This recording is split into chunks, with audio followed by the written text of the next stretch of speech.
नमस्कार दोस्तों, प्रैक्टिस वाला यूट्यूब चैनल में आप लोगों का स्वागत है। दोस्तों आज हम लोग रेलवे यूथ साइंस बुक का प्रैक्टिस सेट नंबर 7 पर इस वीडियो में बात करेंगे। तो आप वीडियो को पूरा देखिए, आपके लिए एक एक सवाल इम्पोर्टेंट है। दोस्तों आपके एग्ज़ाम में इस वीडियो से सेम टू सेम सवाल देखने को मिलेगा, तो आप एक एक सवाल का इम्पोर्टेंट समझिए और अच्छे से तैयारी कीजिए। ओके दोस्तों, चलिए हम लोग डायरेक्ट क्वेश्चन देख लेते हैं। नेक्स्ट क्वेश्चन 1 नंबर कह रहा है कि निम्न में से किस राशि का मान स्थान बदलने पर भी परिवर्तित नहीं होता है। 4 ऑप्शन दिया गया है, इनमें से आपको चुनकर बताना है कि किस राशि का मान स्थान बदलने पर भी परिवर्तित नहीं होता है। तो द्रव्यमान का मान जो है आपको स्थान बदलने पर भी परिवर्तित नहीं होता है। तो ऑप्शन ए जो है बिल्कुल सही उत्तर हो जाएगा। ओके, चलिए नेक्स्ट क्वेश्चन देख लेते हैं। नेक्स्ट क्वेश्चन कह रहा है कि किसी वस्तु के द्रव्यमान का मापन किसका मापन कहलाता है। तो किसी वस्तु के द्रव्यमान का मापन जड़त्व का मापन कहलाता है। किसका मापन कहलाता है दोस्तों? तो जड़त्व का। ऑप्शन बी जो है बिल्कुल सही उत्तर हो जाएगा। ओके, चलिए नेक्स्ट क्वेश्चन देख लेते हैं। नेक्स्ट क्वेश्चन कह रहा है कि वस्तु के जड़त्व को निम्न में से किस में मापा जाता है। तो वस्तु के जड़त्व को द्रव्यमान में मापा जाता है। किस में मापा जाता है दोस्तों? तो द्रव्यमान में। ऑप्शन डी जो है बिल्कुल सही उत्तर हो जाएगा। ओके, चलिए नेक्स्ट क्वेश्चन देख लेते हैं। नेक्स्ट क्वेश्चन कह रहा है कि द्रव्यमान बाटा आयतन बराबर होता है। 4 ऑप्शन दिया गया है, इनमें से आपको चुनकर बताना है कि द्रव्यमान बाटा आयतन किसके बराबर होता है। तो द्रव्यमान बाटा आयतन घनत्व के बराबर होता है। किसके बराबर होता है दोस्तों? तो घनत्व के। ऑप्शन ए जो है बिल्कुल सही उत्तर हो जाएगा। ओके, चलिए नेक्स्ट क्वेश्चन देख लेते हैं। नेक्स्ट क्वेश्चन कह रहा है कि बल बाटा त्वरण बराबर होता है। बल बाटा त्वरण किसके बराबर होता है? तो आपको द्रव्यमान के बराबर होता है। बल बाटा त्वरण द्रव्यमान के बराबर होता है। ऑप्शन सी जो है बिल्कुल सही उत्तर हो जाएगा। ओके, चलिए नेक्स्ट क्वेश्चन देख लेते हैं। नेक्स्ट क्वेश्चन कह रहा है कि निम्नलिखित में से कौन त्वरण के मान को गुरुत्व के कारण प्रभावित नहीं करता है। तो आपको द्रव्यमान जो है आपको त्वरण के मान को गुरुत्व के कारण प्रभावित नहीं करता है। कौन नहीं करता है? तो द्रव्यमान नहीं करता है। ऑप्शन ए जो है बिल्कुल सही उत्तर हो जाएगा। ओके, चलिए नेक्स्ट क्वेश्चन देख लेते हैं। दोस्तों मैं उम्मीद करता हूं कि क्वेश्चन आपको अच्छे से समझ में आ रहा है। दोस्तों अगर आपको वीडियो पसंद आती है तो इस वीडियो को लाइक कर दीजिए और कमेंट करके बताइए कि वीडियो आपको कैसे लगी। दोस्तों अभी तक आप इस चैनल को सब्सक्राइब नहीं किए हैं तो प्लीज़ इस चैनल को सब्सक्राइब कर लीजिए और बेल आइकन को भी प्रेस कर दीजिए। ओके, चलिए नेक्स्ट क्वेश्चन देख लेते हैं। नेक्स्ट क्वेश्चन कह रहा है कि किसी ऑब्जेक्ट का डैश नियत है और स्थान बदलने पर भी नहीं बदलता है। तो किसी ऑब्जेक्ट का द्रव्यमान जो है वो आपको नियत है और स्थान बदलने पर भी नहीं बदलता है। क्या नियत है दोस्तों? तो द्रव्यमान। ऑप्शन बी जो है बिल्कुल सही उत्तर हो जाएगा। ओके, चलिए नेक्स्ट क्वेश्चन देख लेते हैं। नेक्स्ट क्वेश्चन कह रहा है कि यदि बल F और त्वरण A दिया हुआ हो तो वस्तु का द्रव्यमान M ज्ञात करने का सूत्र डैश है। तो वस्तु का द्रव्यमान M ज्ञात करने का सूत्र जो है आपको F बटा A है। क्या है सूत्र द्रव्यमान ज्ञात करने का?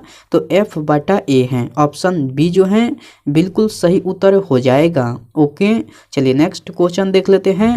नेक्स्ट क्वेश्चन कह रहा है कि यदि हम पेड़ की शाखा को तेजी से हिलाएं तो कुछ पत्तियां पेड़ से अलग हो जाती हैं। यह डैश के कारण होता है। तो यह आपको जड़त्व के कारण होता है। यह किसके कारण होता है? तो यह आपको जड़त्व के कारण होता है। ऑप्शन सी जो है बिल्कुल सही उत्तर हो जाएगा। ओके, चलिए नेक्स्ट क्वेश्चन देख लेते हैं। नेक्स्ट क्वेश्चन 10 नंबर कह रहा है कि गति का तीसरा नियम डैश और वेग के बीच संबंध प्रदान करता है। तो गति का तीसरा नियम स्थिति और वेग के बीच संबंध प्रदान करता है। किसके किसके बीच दोस्तों? तो स्थिति और वेग के बीच। ऑप्शन ए जो है बिल्कुल सही उत्तर हो जाएगा। ओके, चलिए नेक्स्ट क्वेश्चन देख लेते हैं। नेक्स्ट क्वेश्चन कह रहा है कि आपको किसी वस्तु के संवेग परिवर्तन की दर बल की दिशा में आरोपित असंतुलित बल के समानुपाती होती है। इस नियम को क्या कहा जाता है? तो इस नियम को न्यूटन का गति का दूसरा नियम कहा जाता है। इस नियम को क्या कहा जाता है? तो आपको न्यूटन का गति का दूसरा नियम कहा जाता है। ऑप्शन सी जो है बिल्कुल सही उत्तर हो जाएगा। ओके, चलिए नेक्स्ट क्वेश्चन देख लेते हैं। नेक्स्ट क्वेश्चन आपको 12 नंबर कह रहा है कि गति का दूसरा नियम डैश से संबंधित है। तो गति का दूसरा नियम जो है आपको संवेग से संबंधित है। किससे संबंधित है दोस्तों? तो संवेग से। ऑप्शन डी जो है बिल्कुल सही उत्तर हो जाएगा। ओके, चलिए नेक्स्ट क्वेश्चन देख लेते हैं। नेक्स्ट क्वेश्चन आपको 13 नंबर कह रहा है कि न्यूटन का गति का दूसरा नियम है। न्यूटन का गति का दूसरा नियम क्या है? तो बल के प्रभावों को समझने में सहायक है। न्यूटन का गति का दूसरा नियम जो है आपको बल के प्रभावों को समझने में सहायक है। ऑप्शन सी जो है बिल्कुल सही उत्तर हो जाएगा। ओके, चलिए नेक्स्ट क्वेश्चन देख लेते हैं। नेक्स्ट क्वेश्चन 14 नंबर कह रहा है कि न्यूटन के गति के दूसरे नियम का समीकरण क्या है? तो न्यूटन के गति के दूसरे नियम का समीकरण जो है आपको F बराबर ma है। क्या है समीकरण? तो F बराबर ma है। ऑप्शन बी जो है बिल्कुल सही उत्तर हो जाएगा। ओके, चलिए नेक्स्ट क्वेश्चन देख लेते हैं। नेक्स्ट क्वेश्चन 15 नंबर कह रहा है कि समीकरण F बराबर ma को न्यूटन के डैश नियम के रूप में जाना जाता है।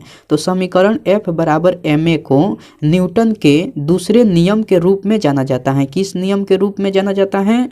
तो दूसरे नियम के रूप में। ऑप्शन ए जो है बिल्कुल सही उत्तर हो जाएगा। ओके, चलिए नेक्स्ट क्वेश्चन देख लेते हैं। नेक्स्ट क्वेश्चन आपको 16 नंबर कह रहा है कि निम्नलिखित में से कौन सा कथन न्यूटन के गति के तीसरे नियम के लिए सही है?